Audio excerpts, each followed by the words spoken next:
Salut BG, j'espère que tu vas bien. Si ça va pas, reste ici, ça va aller. Moi c'est Fameuse et on se retrouve pour une nouvelle vidéo.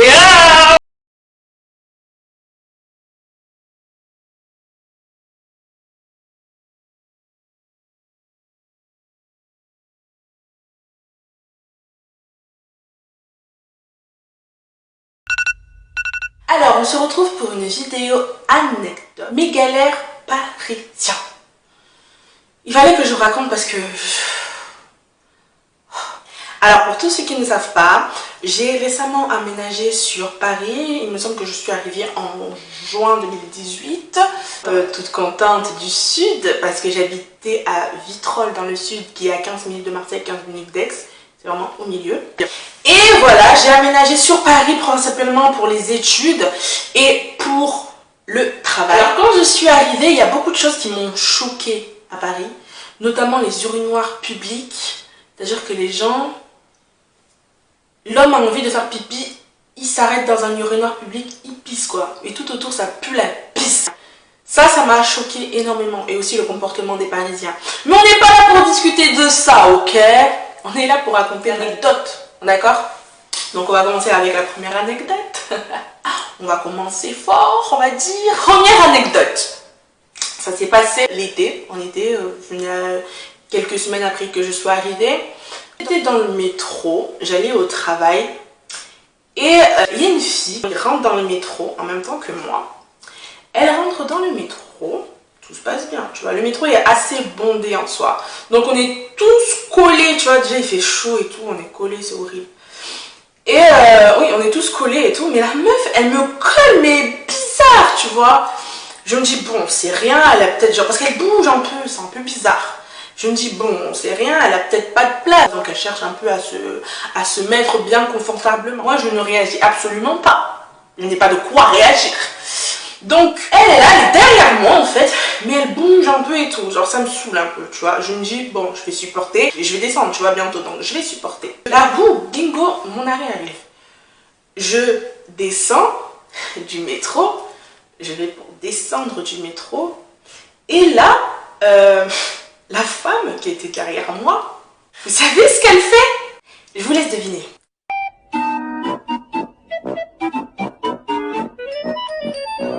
Vous n'avez pas trouvé? Elle me met une de ses mains aux fesses. Elle a où? J'étais choquée. J'étais trop choquée pour réagir. J'ai bondi comme ça. Et j'étais choquée en fait. Elle m'a mis une main aux fesses. Mais en plus de ça, elle me dit quoi? T'es trop bonne. Et sur le coup, j'étais trop choquée en fait. Quand j'ai réalisé ce qu'elle venait de faire, je disais, oh mais ça va pas. La go était déjà partie en fait. J'ai crié, tout le monde m'a regardé là, j'ai crié pour rien. Je me rappelle encore d'elle, hein, elle avait une robe blanche fleurie rouge. Je me rappelle, enfin les fleurs étaient rouges. Donc je me rappelle de toi, tu es folle. Donc voilà, je vous ai dit, la première anecdote là était un peu croustillante, mais c'est pas fini. Troisième anecdote. La troisième anecdote, ça se passe après mon travail. Je rentre du travail, je suis assez épuisée et j'ai vachement pas la foi de faire à manger en fait. Donc la facilité, c'est Uber. Donc je commande sur Uber Eats un plat de chouchi. J'attends ma commande. La commande était prévue pour 20h10, tu vois. L'arrivée était prévue à 20h10. Le livreur là s'est perdu, je ne sais où. Il est arrivé à 20h49. J'ai rien dit. J'avais faim, mais j'ai rien dit. Tu vois. Le livreur m'appelle, me dit, je suis en bas. Je descends, tac, tac, tac. Je le vois pas. Je lui ai écrit, comment ça vous êtes en bas? Enfin, moi je suis en bas, vous y êtes pas. Là j'ai vu. Appelez-moi monsieur. Là j'ai vu. Je sais quoi ça. Après il me dit, oui, non mais j'arrive finalement. Je suis très bien. Moi, du moment que tu arrives avec ma commande, que je puisse vite manger parce que j'ai faim, fais vite. Arrive. Il est arrivé dans les alentours de 21h. Moi, j'attendais dans le froid. Hein. Il faisait hyper froid. Attends, j'étais sortie en robe de nuit. Très bonne idée. Et il arrive comme ça à vélo. Il me fait, oh, désolé, je me suis trompée. En fait, il avait un accent. C'était un maghrébin. Mais je comprenais pas trop ce qu'il voulait dire, tu vois. Moi, j'ai compris. Je suis arrivée, j'ai compris qu'il a ma commande, c'est tout ce que j'avais besoin de savoir. Je prends ma commande, je dis non, c'est rien. Il n'arrêtait pas de s'excuser. Je dis non, c'est rien, c'est bon, vous inquiétez pas, c'est bon, c'est rien.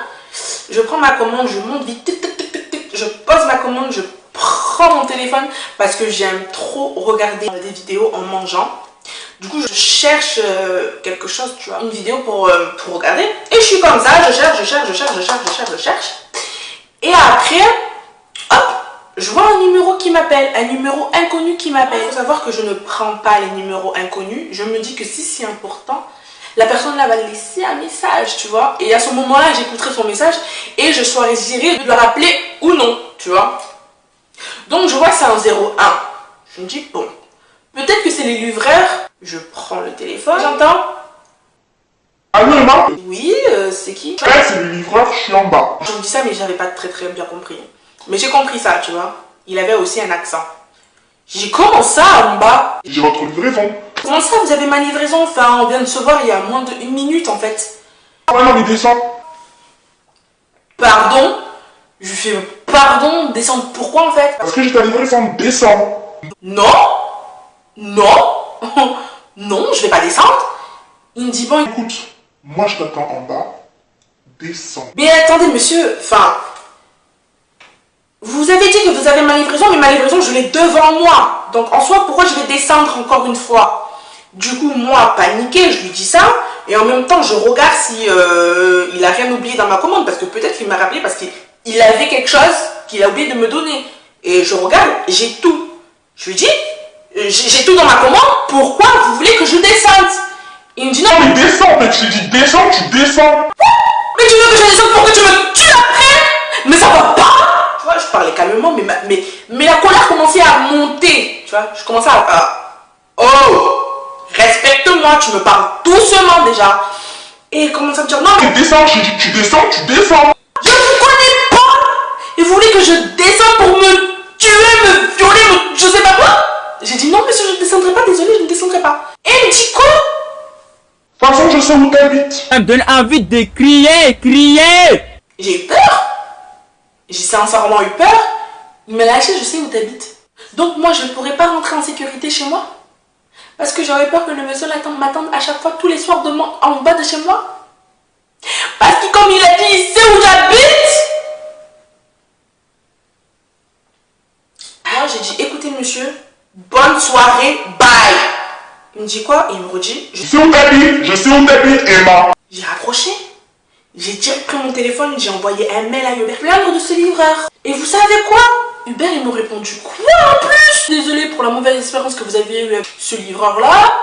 On va essayer d'y remédier. Y remédier, c'est quoi? Y remédier, c'est quoi? Parce que moi, peut-être demain, là, si je suis devant en bas de chez moi, il m'attend pour me tuer. Donc, moi, je vais vous décrire c'est comment il est comme ça, au cas où. Au cas où, si demain, on ne me voit plus. Le monsieur là, c'est un maghrébin qui a une quarantaine d'années. Il a une quarantaine d'années. C'est un maghrébin là, un peu chauve, calvitie. Moi, je décris, je sais pas. Hein, parce qu'apparemment, Uber Eats ne veut rien faire. Donc, moi, je décris en cas où si on ne me voit pas. C'est l'autoportrait que vous devez dire à la police. Sérieusement, Uber Eats, ils m'ont répondu ça en mode... Oh, encore une. Je sais que tout le monde peut faire des livreurs Uber, tout le monde peut faire livreur Uber, mais à un moment donné, on est des femmes, on vit seul chez nous, des trucs comme ça, quelqu'un qui nous appelle, qui nous dit je sais où t'habites. J'ai peur. Très attention quand vous commandez, je sais pas. Alors l'anecdote suivante, pour pas changer.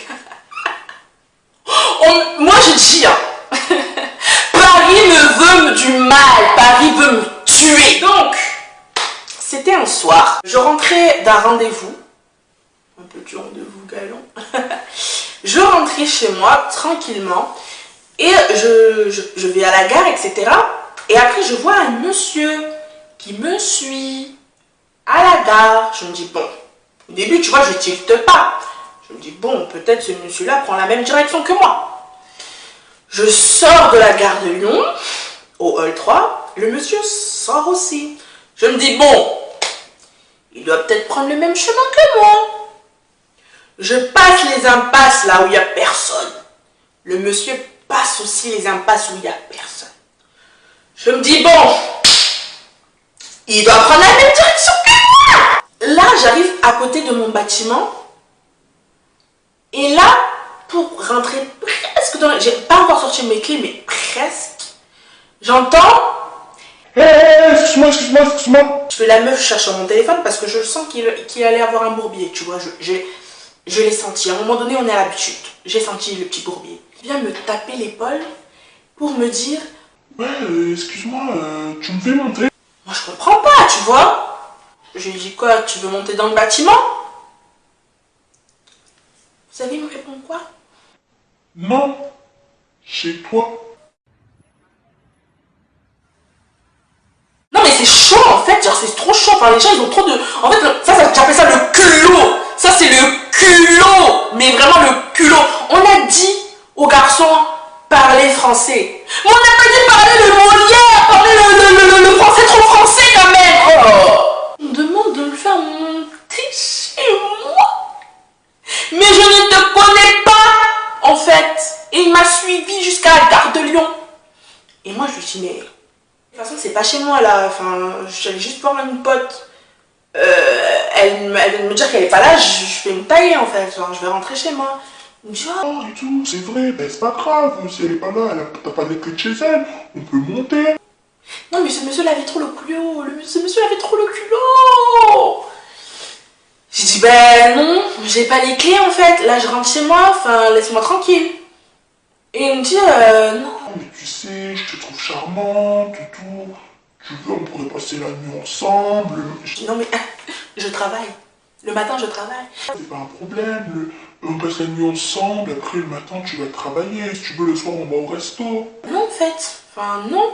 Je lui dis, mais clairement, en fait, je suis en couple. Parce que nous, les meufs, on aime trop dire ça. Alors, c'est pas vrai. C'est lui, ma vie. Et il me dit, non, mais... T'inquiète, je suis pas jaloux. It was at this moment that he knew.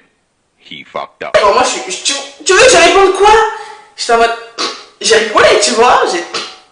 Et genre, je marchais, genre en mode, je m'en bats les coups de ta vie. Et il me parlait là. Il me parlait derrière, il me parlait. Jusqu'à j'entends, je pourrais te faire des dingueries. Oh my god! Je commençais à avoir chaud. Je commençais à avoir très chaud. Il était 23h. J'ai eu peur. J'ai eu très peur. J'ai fait le tour de ma rue comme ça, tu vois, en espérant que je croise des gens. Je me suis dit, bon, on est à Paris. Il y a toujours des gens. Non, il n'est que 23h. Mais il n'y avait personne. Jusqu'à là, je dis, non, Dieu, s'il te plaît, je veux rentrer chez moi en vie. Je veux rentrer chez moi en vie. Et là,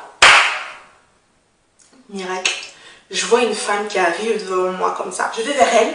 Je lui dis, excuse-moi, t'as pas une cigarette? Je ne fume absolument pas. Il fallait que je trouve quelque chose. En fait, toute la journée, les gens me demandent une cigarette. Donc, c'est la première chose que je lui ai demandé. Et elle me dit, non, désolée. Après, je lui dis doucement, écoute, en fait, il y a ce monsieur derrière moi. Je ne le connais absolument pas. Ne me lâche pas. Est-ce que tu peux faire comme si on se connaissait? Elle me fait, waouh, mais ça fait super longtemps. Mais waouh, mais qu'est-ce que tu fais ici? Qu'est-ce que tu fais là? Et j'étais en mode surpris parce que je ne m'attendais pas qu'elle joue directement le jeu. Grave rentrer dans son jeu avec elle. Oui, non mais en fait je suis allée voir Stéphanie et du coup elle était pas là et tout. Et le mec il était là. Et il a arrêté de parler, il nous regardait, tu vois. Et oui, et Stéphanie elle était pas là, donc du coup je te raconte pas, là je suis en train de rentrer chez moi, etc. Elle me dit, oh mais vas-y, viens boire un verre. Vas-y, viens à la maison, on va boire un verre et tout, tu me racontes. Et le mec il voyait que ça tarde, tu vois. Le culot, on a dit. Le mec est né avant le culot. Il est venu, il disait... Écoute, là, je suis avec ma copine, on y va.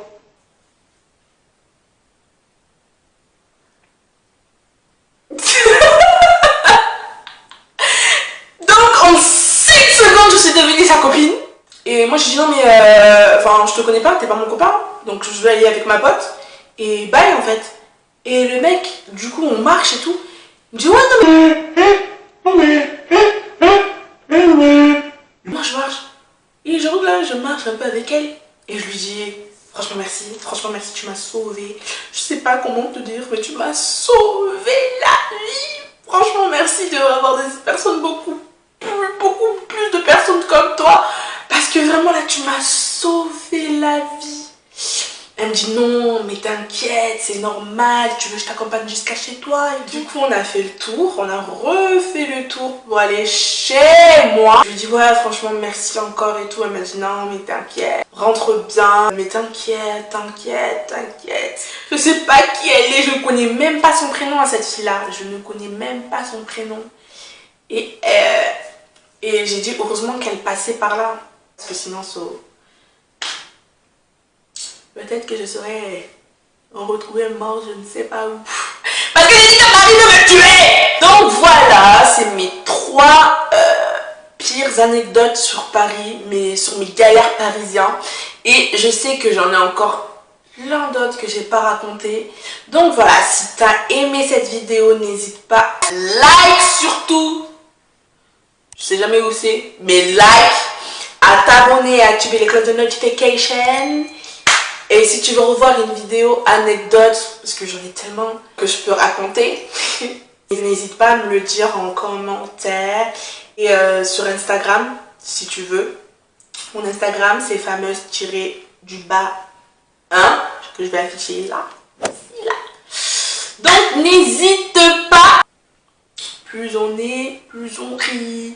Donc voilà, j'espère que tu as liké ma vidéo.